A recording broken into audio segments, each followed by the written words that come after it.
So we are in the year 1776, right? And then, you know, there are four things, that just appear out of nowhere. I don't even know how to explain, the appearance of these four things because, we have seen the ghost cities of what? Of the 1850s. They tell us the images are of the 1850s. When we talk about Paris, when we talk about St. Petersburg, Russia, when we talk about Moscow, when we talk about where else? Berlin, yeah, we have photos of Berlin also showing us the empty cities, and we have some which show us San Francisco. San Francisco was also a ghost town. We have photos of that one. And Australia, there's not a lot of coverage when it comes to Australia, but I'm sure there were empty cities there because, like the whole world was all built out, but no people. There was no one roaming those streets, which are now called the streets of Tartaria. They're now called the streets of Tartaria. So no one was roaming the streets of Tartaria, during this time period because, there was no one on earth. So, I was also wondering, like, where I am here in Africa. We haven't seen photos, of the ghost cities. We just start seeing the colonization photos, where the whites had already been shipped out here, started writing new narratives about the infrastructure down this side. But, we see that there were people who just popped out of nowhere, People were trying to postulate, trying to theorize, trying to what, like, hey, wait, where could these people have come from? Well, that's not all. Because, when we talk about the Tartarian subject, people are just talking about the people. Like, where did the people come from? The incubator babies, the cabbage patch babies, the orphan trains. How were they popping out? Who was raising these children? Because we see children a lot, but these guys were old. We don't even know where they came from, the older guys. Because yes, some say, yeah, Revelation 20 says it's the rest of the dead. Maybe these are the kids that had died when the Messiah came to rule the 1,000 years. Like in the Avengers movie, when those creatures, were summoned by Loki, just started destroying everything, randomly. So maybe the kids that were in that time, like they were just annihilated and were not judged. The Messiah says, "Let the children come to me, for they know not evil." What I don't know. For the kingdom of God God is theirs, yeah, something like that. So maybe it had to do with the period when he came. That's the side I take. I don't know where these kids were coming from. Who are they? The rest of the dead. But we see the adults also, a few of them, which are distributing these children into different cities and countries and giving them new narratives. Telling them, you are going to Australia. You are supposed to be someone who just heard that there's a gold rush, and you are traveling to Australia for the gold rush. I don't know. These are narratives, that were just being created out of nowhere. But it's not just the people. We have the languages, because we have to take that into account. I don't even know how many languages there are. Is it 150 or 250? They say worldwide it's over 100 languages. Okay, maybe it's 118. Is it? I don't know.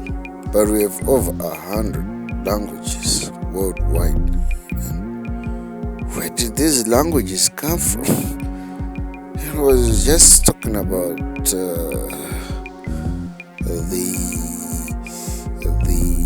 the people. Like, where did we went from ghost cities and to just populated. We're seeing photos of populated. These cities have been populated just out of nowhere. So people are wondering, like, hey, where could these people have come from? But I don't think we've really done a thorough job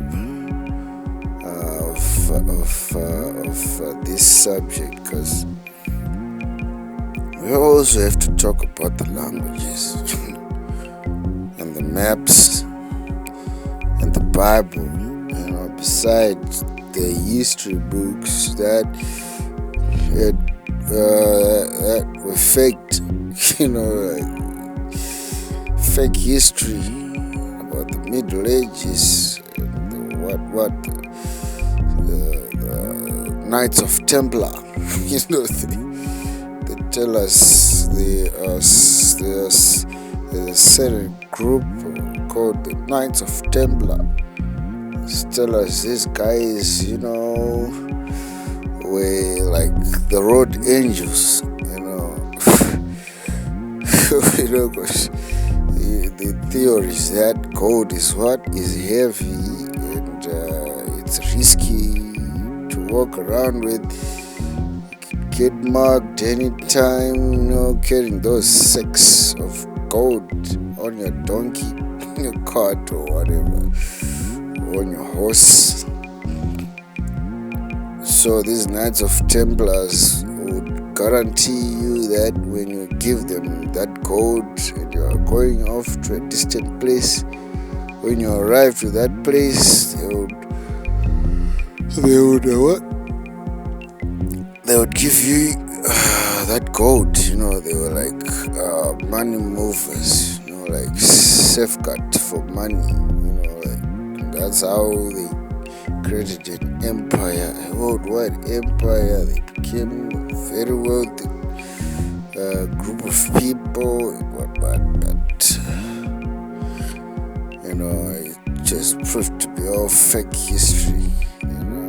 So I don't know about the languages, because I'm thinking maybe it could be tied to the globe. I don't think it's a flat earth thing when we talk about the languages, because we are saying that the devil gets lost 1776, so he creates a heliocentric model, and to hide the millennial reign, he just wipes out all the 1,000 years out of history.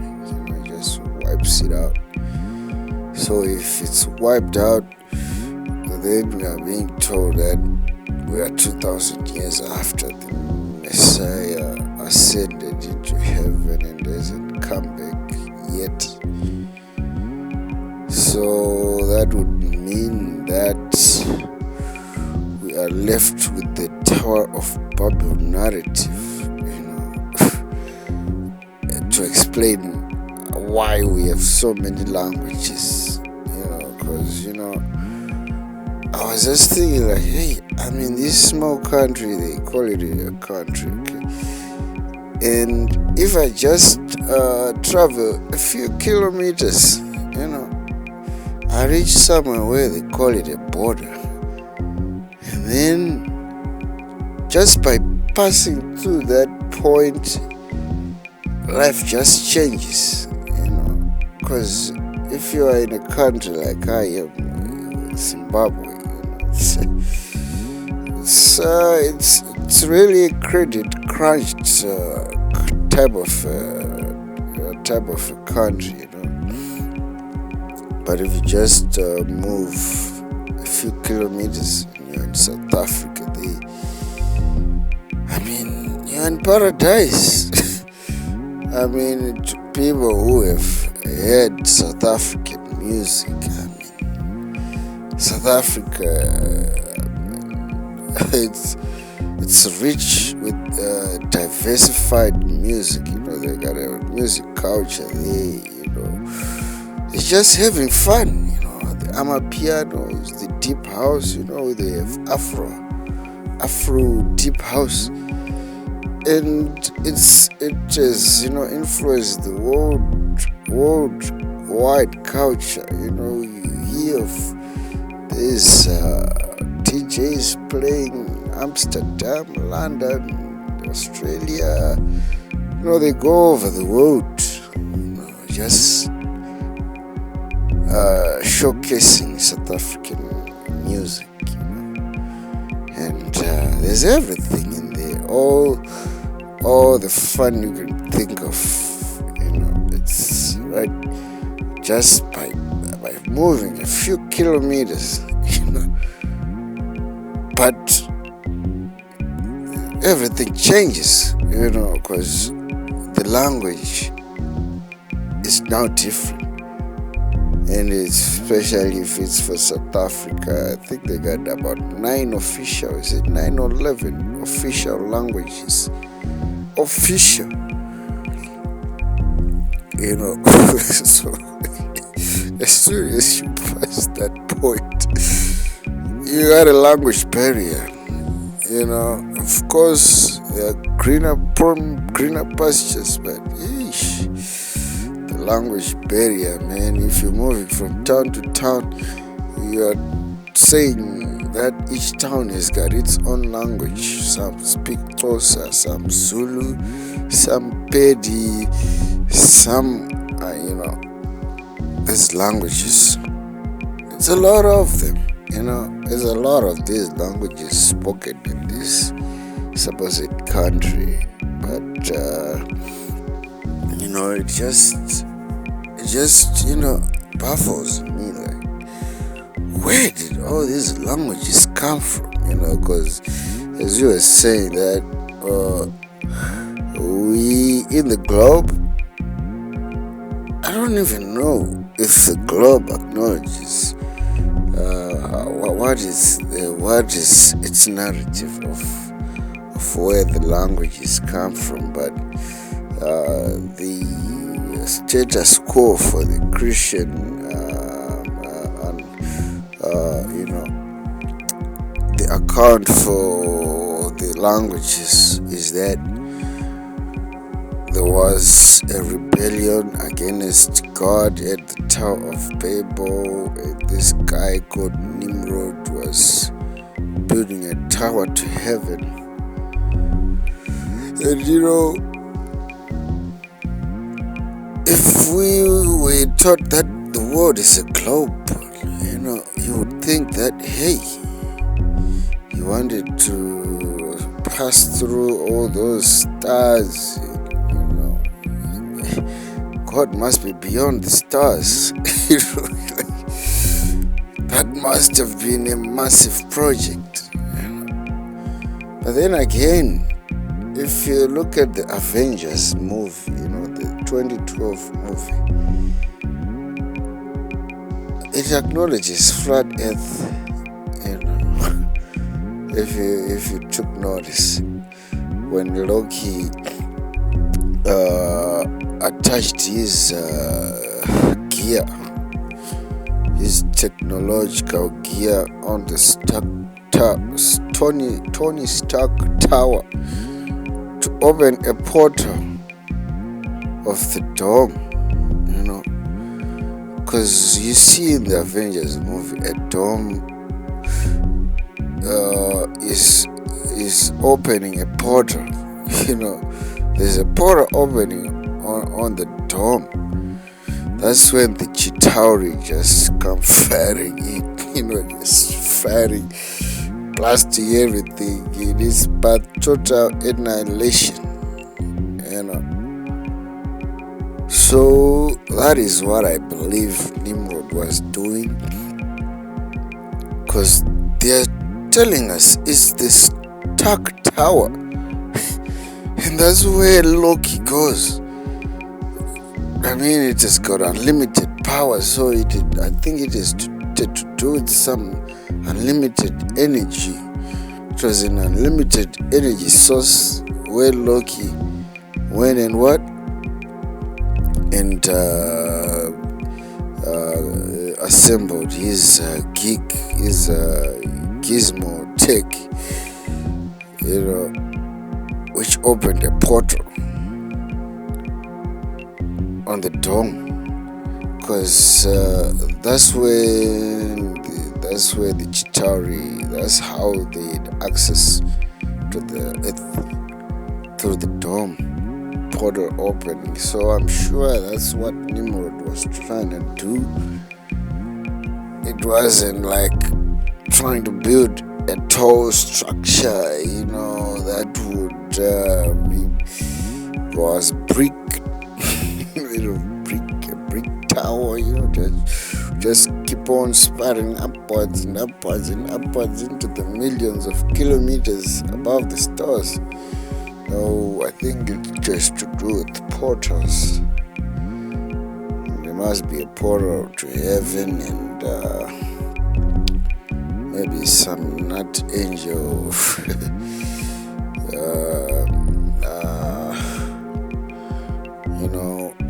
it advised him of how to construct a portal, so that they would go and cause a revolution in heaven and stuff. But that's when the Lord is said to have separated the languages there. So I'm sure that is the narrative that we're supposed to believe, that the languages are still what the way they were since the Tower of Babel. But in the millennial kingdom, I don't know if they spoke many languages. They have been some preterists who are claiming that there was one language. There's this guy called You Ought to Know he's on YouTube. He's got his arguments that there was one language. Okay, everyone was speaking one language. Yeah, they had new bodies too, but they were speaking one language. So after then, the 1,000 year passed by, and then we are back to our regular schedule. Hundreds of languages just gets introduced from nowhere, and we have a problem with the maps, because the maps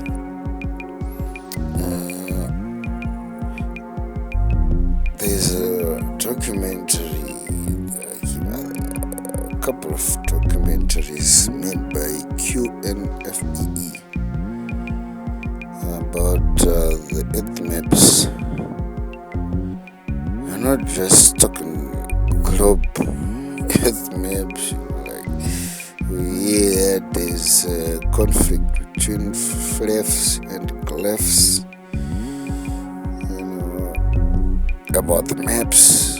Flaps saying we have our own flat earth map, and clefts saying we have our own globe map. But universally speaking, all these guys, are forgetting that QNFEE made a documentary. He was just debunking the earth maps. He debunked it all. I mean, it's a hoax. It's a hoax. Like there was a documentary it was showing. I think it's a Nat Geo documentary of this guy who recently crossed the South American coast, from one end to the other end, at a certain latitude. I don't know. And then they say he's the first man to make that crossing. But I think that's when they gave themselves up, and then just pissed off Mr. QNFEE and said, so if you are saying he's the first man to cross that region, who made the earth maps? I mean, that's where the theory just collapses, because if you're saying he's the first man to cross the Amazon River or whatever, Amazon Basin, so how were the maps made? Because if you had done a little geography, everyone has passed through the geography lessons, like when we're doing map work, we were being given these maps, well detailed maps. What do they call it? These types of maps, that shows. Are they called relief maps? I don't remember the term they give them. But they have got everything. They've got dams, they've got rivers, they even know which river starts where and ends where and merges with what river. They know about the hills, the ridges, how tall they are, how wide they are, how long they stretch, how many they are. They know about these gorges and valleys. When you're looking at the key, they tell you this is a ridge, this symbol is for a valley, this symbol is for a rapid. You don't even know where a certain rapid is. At a certain point of a certain river. And then Q was saying, hey, how were these maps made? Because they know the relief of every inch of the world. When you're talking about this area, it's 60 meters above sea level, but that other place, it's 20 meters below sea level. The exact point. So QNFEE was saying, hey, we've got maps from the 1500s, and you have to pass through 2 latitudes to know, to measure the actual accurate distance of that part of the continent, like from end to end. How difficult it is.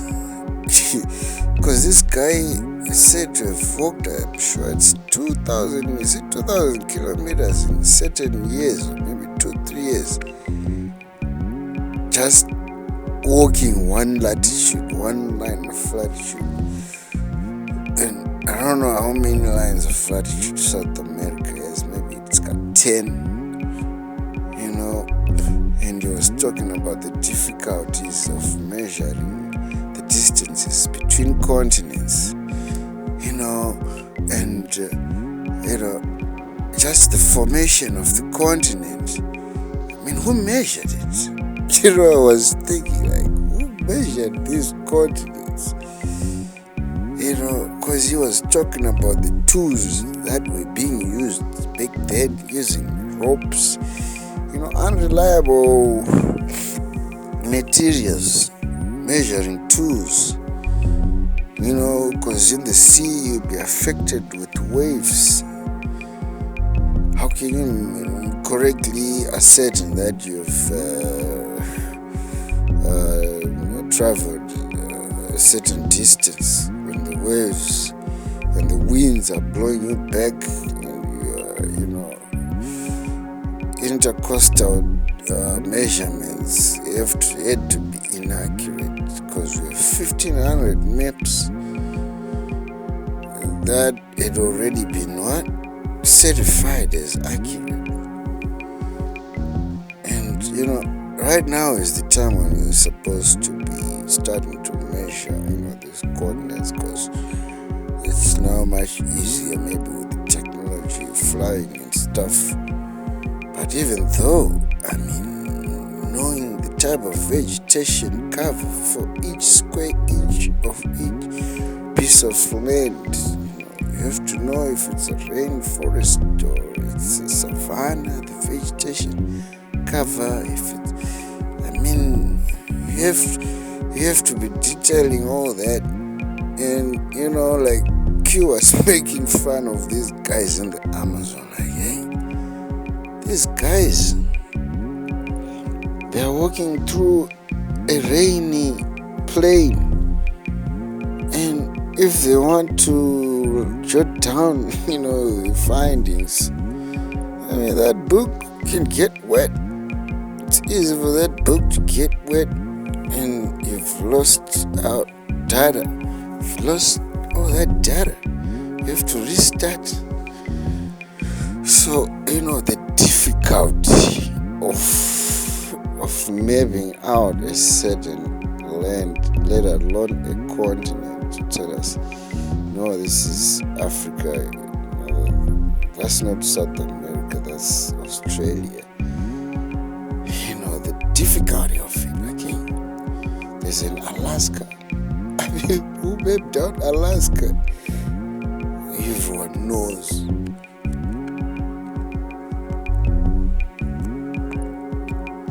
Everyone knows how, cold Alaska is. And they're telling us someone mapped it out accurately, who was spending, the food. If you're traveling across a certain, where will you be getting the food? There are so many what do you call it? There are so many drawbacks that are aligned, accurately, distributing these drawings they call maps, because we could say it's the Spanish who made the maps, or who mapped out Brazil. But if they knew there was a certain gold mine there, they knew there was a certain mountain that was just filled with gold, would they depict it on the map? I mean, there's a moral hazard there, if you are to trust someone, to go around and just explore that place and expect him to come and give you the accurate details of the contents in that place. Like, hey, there are palm trees, or there are coconut trees, or there are coffee trees. I won't come and tell you if I found an abundance of a certain tree, like coffee trees. If I found coffee trees in abundance there, I'll just come with a map showing a bunch of useless vegetation. So we wouldn't have accurate depictions of the true nature of. Otherwise, we could just say it's all fake. Because if I was saying maybe it's England that mapped out Africa, I wouldn't tell the Russians that we found oil in a certain location, or we found natural gas. So that map would be misrepresented. There's a moral hazard when it comes to resources, natural resources, and map making, and the expectation that we were supposed to be distributing maps around the world. I mean, who mapped it? Is it one individual, or is it different individuals, or is it countries, is it states? We never told who mapped out everything and who verified it. Because the sellers would be, using. I don't know, man. I mean, how would they trust someone that, hey, this guy gave me this map, so it must be accurate? How do you know? How do you know that he doesn't want you to pass through a certain point, where he's taking a certain resource there? How do you know that there's a maelstrom, along the path that is mapped out? There might be a maelstrom, and then you sink into that maelstrom. So I don't know, guys, about the maps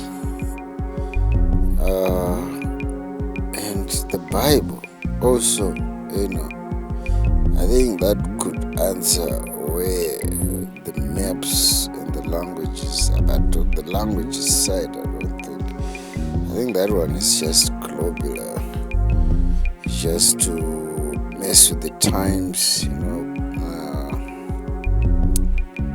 trying to hide the millennial reign. But when we're talking about the Bible, I was watching a documentary which was saying that the accurate scriptures were found in the Dead Sea caves, somewhere there. They call them the Dead Sea Scrolls. And it just started getting me to wonder, that's a globular narrative that there were certain clergymen, who wanted to preserve the word. So they hid the papyrus, somewhere in a certain cave of the Red Sea. Then some nut archaeologist was just, I don't know where he was going. Maybe he was running away from a lion or something. He must have been running away from a tiger. And then she just went in this cave. Oh my gosh! Are these tablets and papyruses? What? This is the word. I found the word. I gotta report. If I get out of this alive, if that tiger, just happens to find another bone to chew, I'm going to notify the crown of this finding. I'm an archaeologist. We report everything accurately. It's our job. I don't know. So they tell us some nut found some Dead Sea Scrolls. They were even telling us, hey, there were certain books that weren't canonized. The book of Joshua, the book of what, the Testament of Solomon, the book of Enoch. There are many books, the Maccabees. I haven't seen so many books. I mean, they're even like 2/3 what the books in the Bible are. Like this. 2/3. Like the Bible is containing 1/3 of the books that were found on the Dead Sea caves. That's the global narrative. But in the flat Earth, we're saying 1776 there was no one on Earth. Where did the Bible come from? That's a mystery. Like it was all canonized into one bunch. No word missing, no letter missing. But I believe that these angels, these fallen angels, they know stuff. They know stuff that we don't know. And they do not operate on the same plane as we do, like our level of thinking. I'm sure we'll be operating like a 2-bit computer, like the first computers that were developed, by Microsoft, those MS-DOS computers, Like they wouldn't even load a picture, let alone a video or an audio file. They didn't even have a graphic user interface. It was all black and white. It's primarily black, and then you'd be writing your text maybe black and green. It wasn't even color. There were no pages. So I believe that's how our brain operates as compared to these angels, because they are more like the gaming machines of today. If you have a gaming machine, it can virtually do anything else. You can edit a video using After Effects, not even counting the Premiere Pros and stuff. I mean, you can run even those computer-aided designing programs, the ones used by the engineers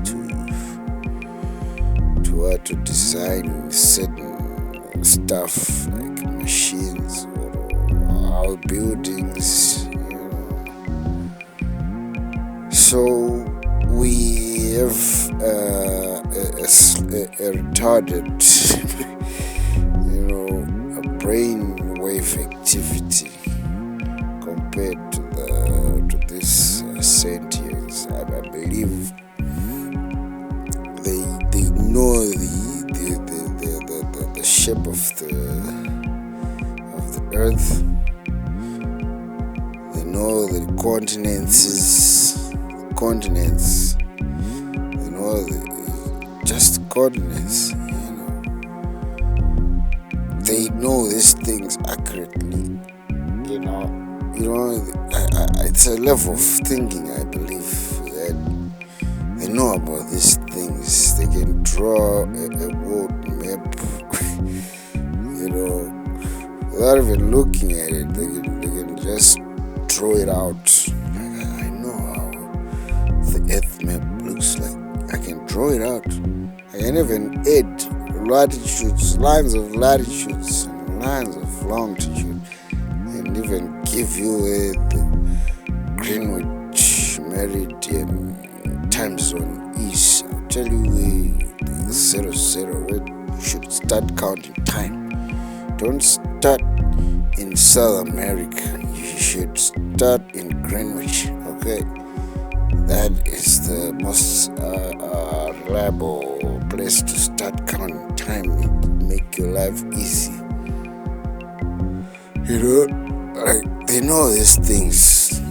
Like what is the sun? They even know what is the moon, what is the dome, what is it made of. They even know like what's in South America, which trees are not in South America, which trees are in Australia, and the climate. Because there is the issue that in 1776, and I should read, I think it's Revelation 8. There's a chapter in Revelation that tell us that a third of everything would be compromised. A third of the sun, a third of the moon, a third of the earth. So people are just talking about the mud flood, but that's not all that happened during this time. A third of the earth was turned into a desert. If you go to Australia, there's a desert. If you go to Africa, there are deserts. The Sahara, the Namib, the Kalaharis, that space, around Sudan and the Libya, as northern Africa, the northern African belt, Egypt. So desert. Then you go to America, you go to places like Nevada, Arizona, it's so desert. And when you go to Russia, the Siberian desert, it's a snowing desert, it's not like, but it's desolate. You cannot live in Siberia. It's desolate. Just like, is it Greenland or I'm not sure. Somewhere around Switzerland, northern Europe. It's Western Europe. There must be some snowy desert again, like in Alaska. I'm not sure about the North Pole. There's a lot of speculation. But, that is what we're saying. Like, a third of the moon, Warren made a documentary where he was saying that the moon is depicting the true flat earth map. Come on. You can see that thing has been damaged. It's got like what craters. we don't even know what the moon is actually like, but maybe from where it's being projected from the projector was the one that was damaged. And the sun, they're saying the sun was 2/3 more than what it is. I don't even know what it was like. But the Bible tells us a third of the sun, a third of the moon, and a third of the earth will be compromised. And I'm sure that's why you find out that most of the land here on earth is uninhabitable. It happened during that time. That's what I believe. When the mud flood happened, that's when desertification, the global geography books, they tell you it was once ocean and then what desertified over billions of years. Ish. Just programming you to think that these things take millions of years. Desertification is a process that takes millions of years. And then you start to wonder, hey, this Bible tells us this thing happened instantaneously. That's why you have the meteorology community out there showing us that, hey, these were once buildings. The Grand Canyon, it's all melted buildings, turned into a desert. Death Valley was once fully built out. You see, there's this guy called Chronicles of what? Is it Chronicles of Tartaria? He's showing us breathtaking melted structures, buildings. There was some you even check on the what do you call it, Google Lens, and then you see it's a place that exists, because these days with the AI you'll be thinking this guy's just showing us AI generated images. These places don't exist. He's trying to look for subscribers and likes and views, but you put that image into Google Lens and then you see it's a place that exists. What? You see places like the Leaning Tower that's not melted though, but there are certain buildings that still exist today. And when Autodidactic was doing this discussion with these Australians, telling them, hey, we have Chinese guys coming into the desert to mine. How do they know there's something there? We can't even pass through Sydney and enter into the desert. Some nut in China is coming into the middle of the desert to mine for a certain mineral. Who told them? That's when people start to postulate maybe the desert, it was all buildings, it was all built out, it was desertified, or maybe they don't want us to go see something else that is in those deserts. John Levy covered this topic of Google Earth maps, where they show us certain stuff when you are using their maps, especially in these desolate areas. You start to see certain things. But it's difficult to get there on the ground. You can't just go into the desert, middle of the desert. How would you reach that middle part? Would you go with a helicopter or with a Toyota Land Cruiser? What would you use? I don't know. But I believe that there must be a certain covenant that exists between the Lord and these angels, whereby, they have to give us the truth and hide it in plain sight. Because if we didn't have the Bible, after the millennial reign of the Messiah, we wouldn't have known anything about the existence of a Father somewhere up there. It's only that we have the Bible that we were able to realize that, hey, there's a thing called the millennial reign in this Bible.